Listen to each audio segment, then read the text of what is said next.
Advertencia. Es recomendable ver este video hasta el final, ya que ahí se explicará los motivos del nacimiento de dicho video.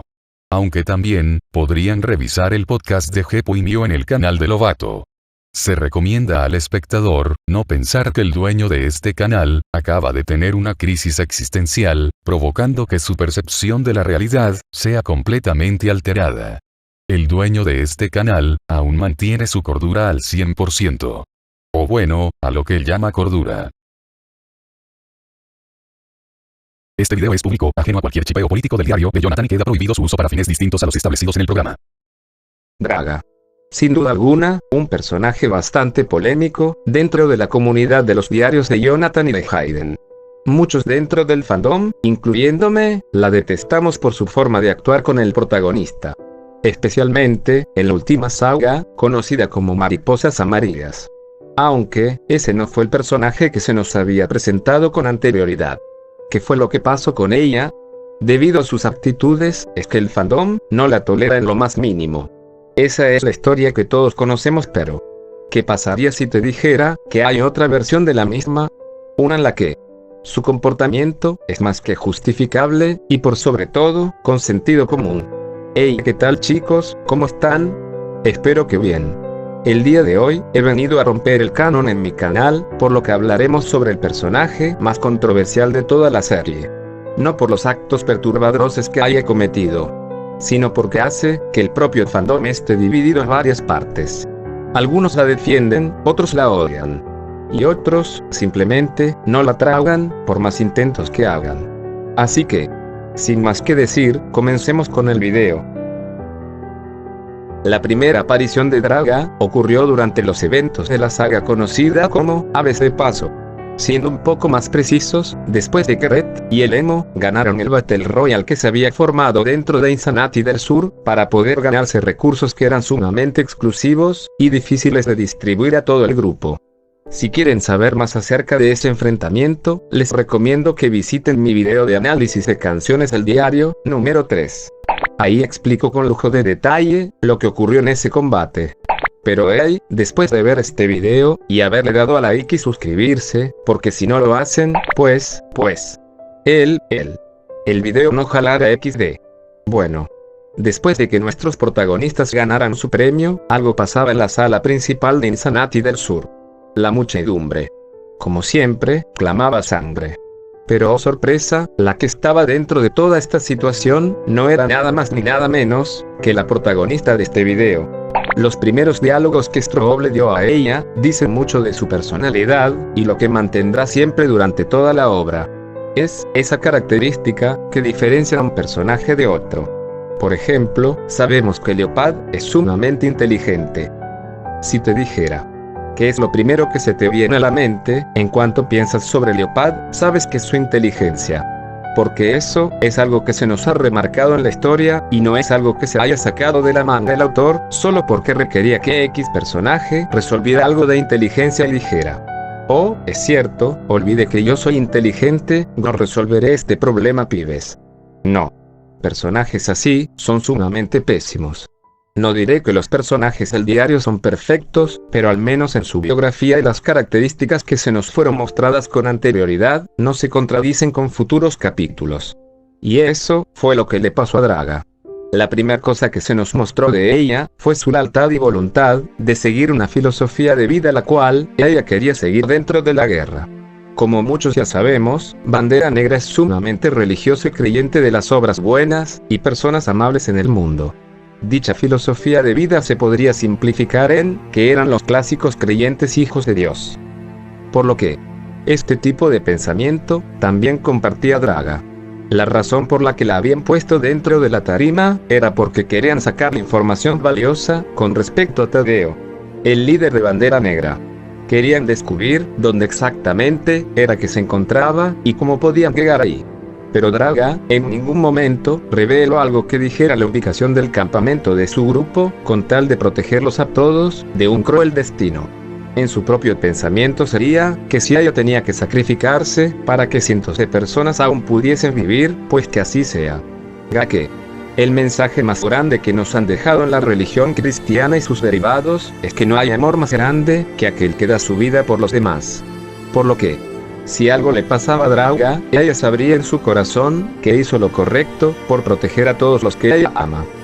Ella sería sin remordimiento alguno de su vida, porque en sus últimos momentos, ella vivió haciendo lo que mejor sabe hacer: amar al prójimo. Con esta simple escena, Stroop nos demostraba una gran fuerza de voluntad del personaje.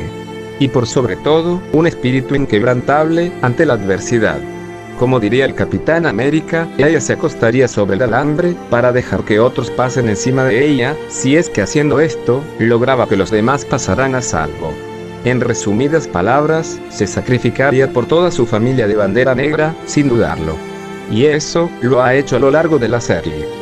Como por ejemplo, el hecho de que ella siga intentando curar a los enfermos de una enfermedad que prácticamente no tiene cura, pero no nos adelantemos a ese hecho. Vean todo lo que Stroop mostró con respecto al psique del personaje, solo con un par de diálogos y una breve exposición sobre cómo era que actuaban los de Bandera Negra en la serie. Pero, como todos ya sabemos, el emo la rescató a tiempo, haciendo un trato con el líder de Insanity del Sur.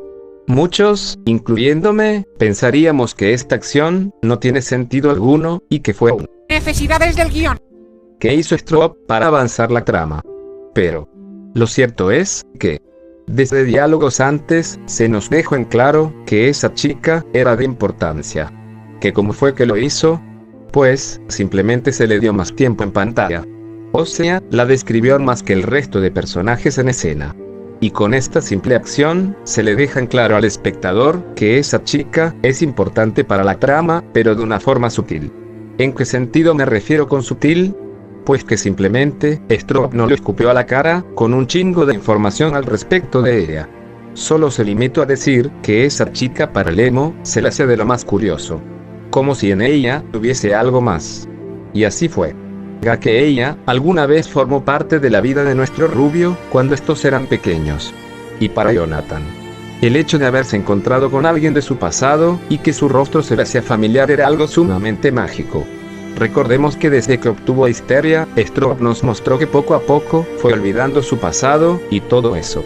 Sin mencionar el trauma que le generaba toda la guerra, ya que, después de todo, solo es un adolescente tratando de sobrevivir en un mundo completamente jodido y arruinado.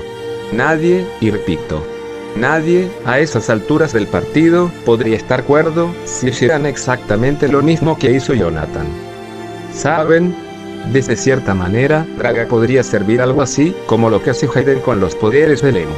Se supone que Hayden evita hasta cierta medida que el emo use a Mami Histeria, debido a que en su interior, se encuentra su alma gemela. O se hace, Gon. Inviertan los papeles, gente. ¿Qué pasaría si Jonathan hubiese sido usado para reparar el cuerpo de Jon y así? En cuanto vieran a Draga, Gon no podría usar a Histeria como se debe, porque es básicamente la misma situación. Draga es la cura que requiere el emo para poder sanar todas sus heridas que le ha causado la guerra. Esperando obtener más respuestas a futuro, hace una promesa con ella de volverse a ver en los suburbios. Pero claro, a Draga no le hacía mucha ilusión el ver a su primer amor en esas condiciones. Arrogante y violento. Prácticamente, era como si le hubieran cambiado a Jonathan que ella conoció, por lo que se sentía muy preocupada, y quizás hasta responsable, de las condiciones en las que el emo se encontraba. ¿Por qué responsable? Porque ella no pudo estar ahí cuando el emo más la necesitó. Ya saben, la típica cursilería de las parejas melosas. Si no mal recuerdo, Draga en ese instante le había dicho a Jonathan que se fuera con ella directamente a los suburbios, pero el emo le había dicho que no, que debía hacer algo antes de irse. Por lo que, procedieron a hacer una promesa de meñique, para que se volvieran a ver. Este tipo de escenas, ya son clásicas en las historias modernas. Traspólenlo a cualquier promesa de los personajes de distintas historias, y es lo mismo.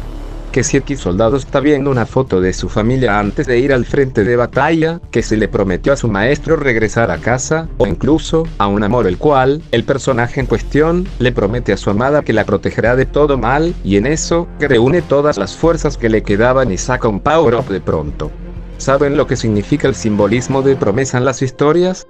Significa una meta, una esperanza, o un algo, que debe alcanzar el personaje en cuestión para cumplirlo. Ya sea que deben de curar a alguien porque está mal herido, como Jill en Resident Evil 3 cuando fue infectada con el virus T. Y esta promesa no fue la excepción a la regla. Y de hecho, no fue un elemento olvidado por Stroop, como podrían decir algunas personitas. En sí, se le recordó al espectador que Jonathan debía volver a los suburbios por la promesa que le había hecho a Draga.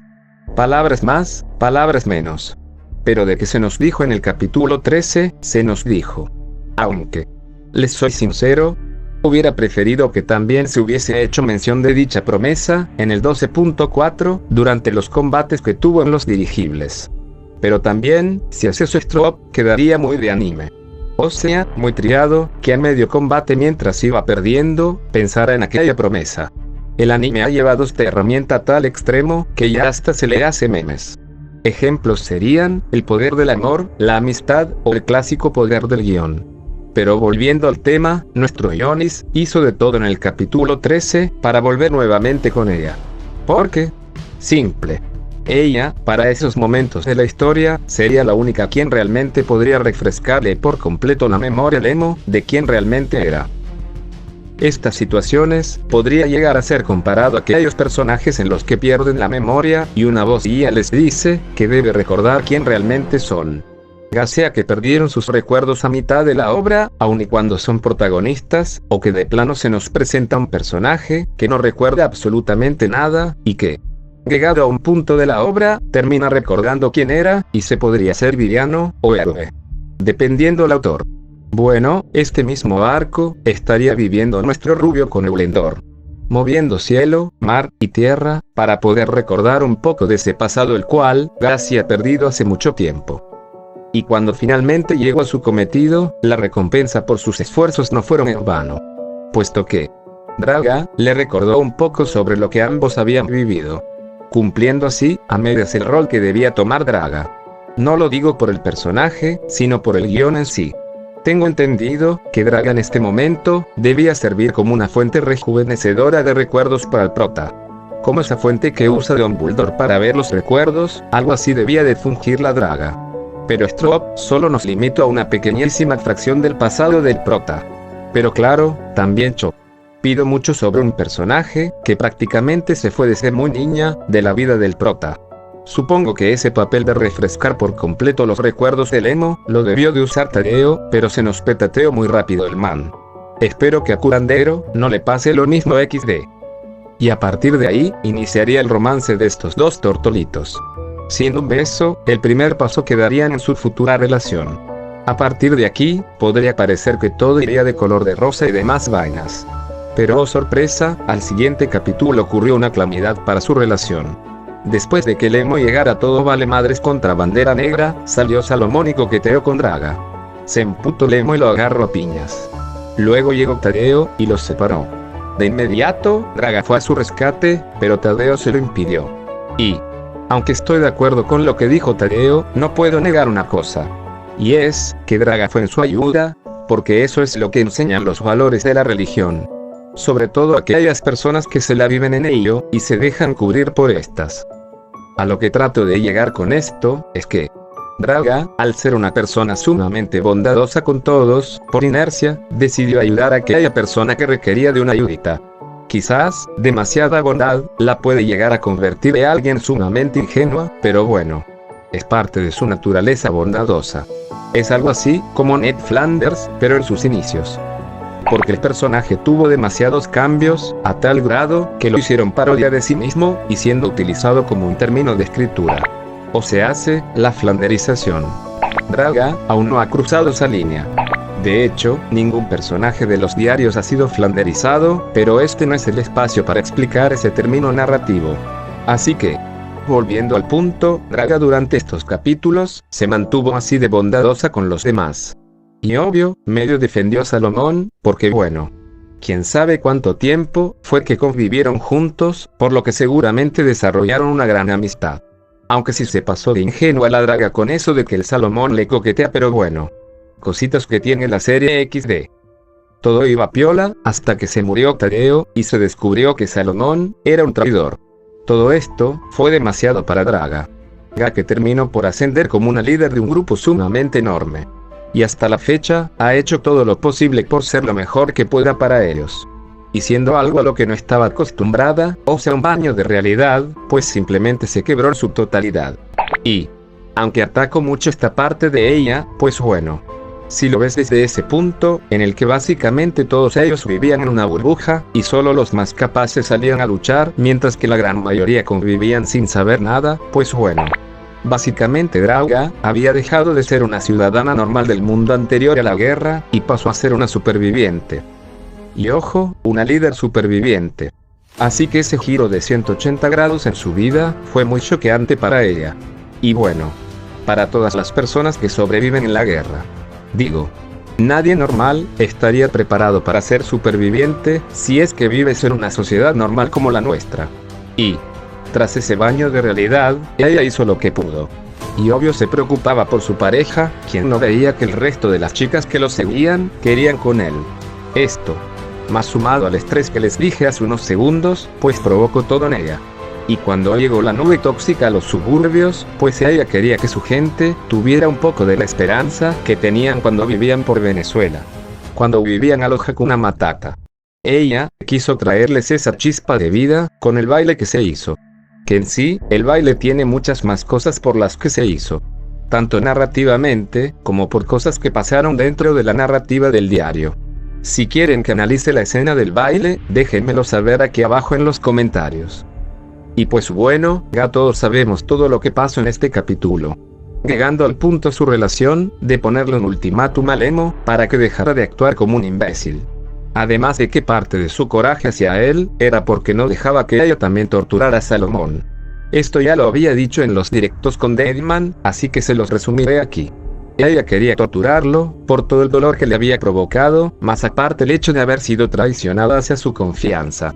Pero aún así, ella se mantuvo firme a sus creencias, que seguramente se lo habría enseñado Tadeo a todos ellos. Terminó por quebrarse y no hacerle daño a él, porque eso no sería lo que Tadeo quisiera para ella, y tener ese trauma básicamente.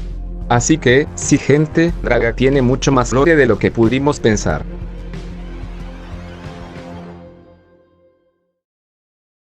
Con esto terminamos. Así es, Paletota, ya cumpliste tu condena. Perfecto. Bien Jepo, querías que hablara con el corazón sobre Draga debido a la apuesta que hice contigo en el podcast de Lobato. Pues bien, Draga es una cagada asquerosa, repelente, abyecta, vomitiva, mugrosa, maldita, diarreosa, estercolera, inmunda, malnacida, pudenda, apestosa. Mucho más tarde. Maloliente, cabrona, maricona, huevona, pendeja, tarada, cancerígena, jodida, culeada, gilipolleja, pelotuda, encanada, malafina, retardada, atrasada, inútil, mongola, incestuosa, burda, estúpida, insística, destaca, traicionera, indigna, chupapollas, sacazones, ni tacones, vale.